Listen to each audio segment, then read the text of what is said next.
Hello বন্ধুরা, দেখুন আপনাদের সামনে আজ চিলি চিকেন করেছি তাই শেয়ার করলাম। দেখুন চিকেনগুলো ছোট করে কেটে নিয়েছি, নিয়ে তাতে হচ্ছে কর্নফ্লাওয়ার, আদা রসুন পেস্ট, মরিচ গুঁড়ো আর ডিম দিয়ে মাখিয়েছি। মাখিয়ে এবার পাকোড়ার মতন ভাজবো কড়াতে, তাই তেল দিয়ে ভাজতে দিয়ে দিলাম।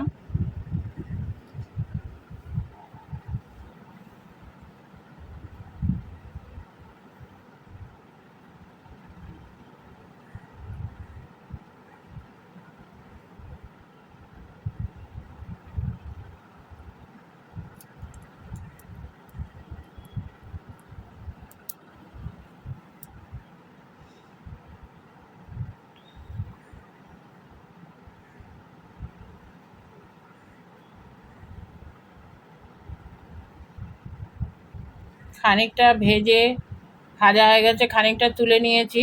আবার পরের প্রস্তুত আবার ভাজতে দিয়েছি কড়ায়।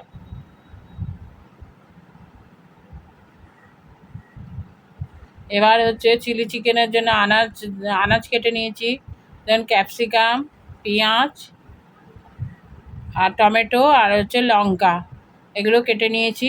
এবার কড়ায় হচ্ছে রসুন কুচি দিয়ে এই আনাজগুলো সব দিয়ে ভাজবো।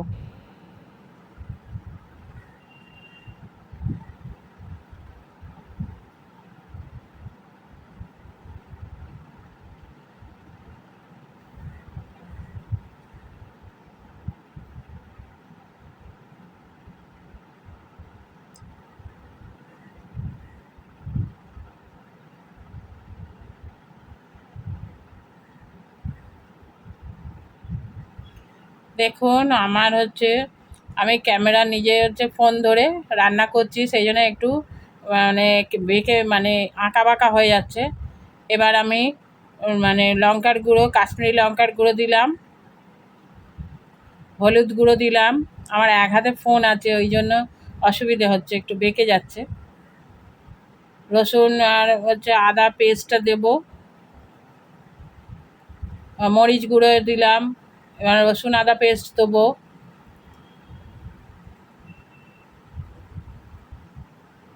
রসুন আদা পেস্ট দিলাম।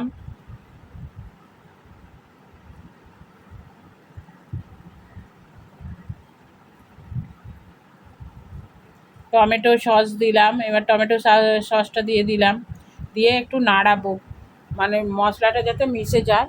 নাড়িয়ে দেবো, একটু নাড়ানোর পর নুন চিনিটা দেবো।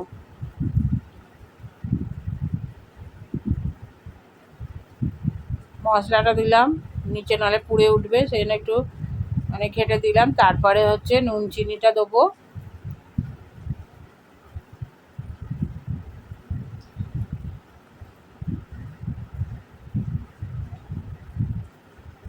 আমার এক হাতে ফোন আছে বলে অসুবিধে হচ্ছে। হ্যাঁ, এই নুন চিনি আমি দিয়ে দিলাম। দিয়ে এবার কর্নফ্লাওয়ার গুলে রেখেছি একটা বাটিতে, সেই জলটা দিয়ে দেবো। এক্সট্রা কিছু জল আর দেবো না, ওই কর্নফ্লাওয়ারের জলটাই দিয়ে দেবো।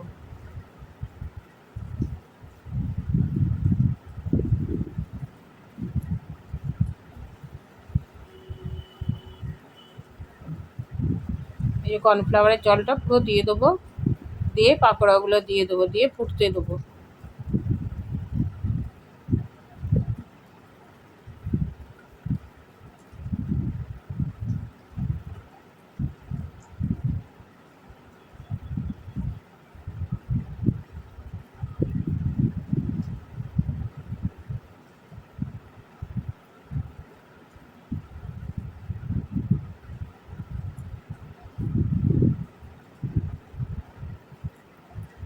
আর পাকোড়াগুলো দিয়ে দিলাম, পাকোড়াগুলো দিয়ে একটু নাড়িয়ে ঢাকা দিয়ে দেবো।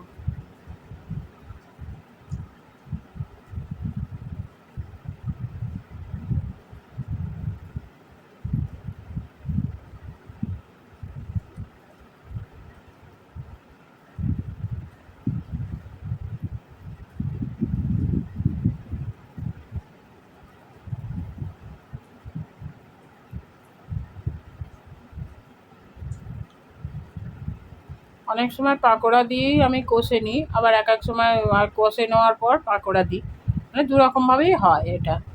এবার ঢাকা দিয়ে দেবো, ফুটতে থাকবে।